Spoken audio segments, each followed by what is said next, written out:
First on reporter. Kollam railway സ്റ്റേഷനിൽ ആസൂത്രിതമായ കവർച്ച. ഓട്ടോറിക്ഷ ഡ്രൈവറാണ് യാത്രക്കാരിൽ നിന്ന് സ്വർണവും പണവും അടങ്ങിയ ബാഗ് കവർന്നത്. വാഹനം കണ്ടെത്തിയെങ്കിലും ഓട്ടോ ഡ്രൈവർ സംസ്ഥാനത്തിന് പുറത്തേക്ക് കടന്നുവെന്നാണ് വിവരം. ഓട്ടോ ഡ്രൈവർക്കെതിരെ കൊല്ലം ഈസ്റ്റ് പോലീസ് കേസെടുത്തു.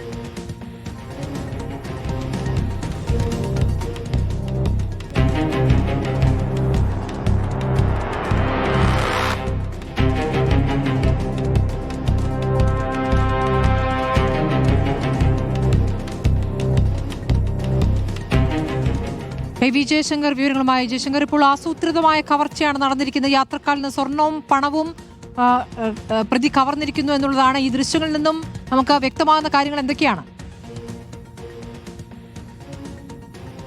അതായത് സ്മൃതി, കഴിഞ്ഞ 2-ാം തീയതിയാണ് കോട്ടയം സ്വദേശിനിയായ സാബിറ ഈ ഓട്ടോറിക്ഷയിൽ കയറുന്നത്. റെയിൽവേ സ്റ്റേഷനിലേക്കാണ് ഇവർ പോകുന്നത്. ഇവർക്കൊപ്പം കുട്ടികളും ഉണ്ടായിരുന്നു. ഈ ഓട്ടോറിക്ഷയിൽ ഇവർ ഈ പണവും സ്വർണവും അടങ്ങിയ ബാഗ് മറന്നു വെക്കുകയാണ്. പിന്നീട് കുറച്ച് മണിക്കൂറുകൾക്ക് ശേഷം ട്രെയിനിൽ കയറി പോയതിനു ശേഷമാണ് ഇത്തരത്തിൽ ഇത് മറന്നു വെച്ചു എന്ന കാര്യം മനസ്സിലാവുന്നത്.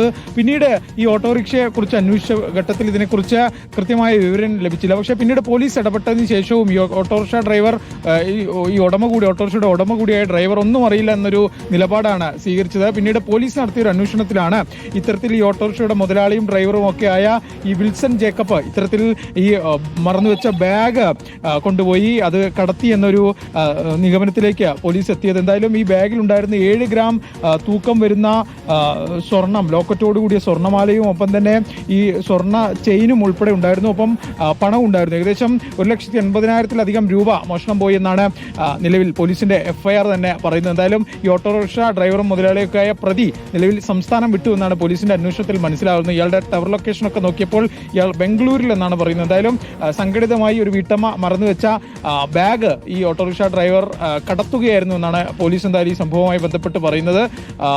ഇതുമായി ബന്ധപ്പെട്ട് പോലീസിന്റെ അന്വേഷണം പുരോഗമിക്കുന്നുണ്ട്. അധികം വൈകാതെ ഈ ഓട്ടോറിക്ഷ ഡ്രൈവറെ പിടികൂടുമെന്നാണ് പോലീസ് നിലവിൽ അറിയിക്കുന്നത്. സ്മൃതി. ശരി, വി ജയശങ്കറാണ് വിവരങ്ങൾ നൽകിയത്.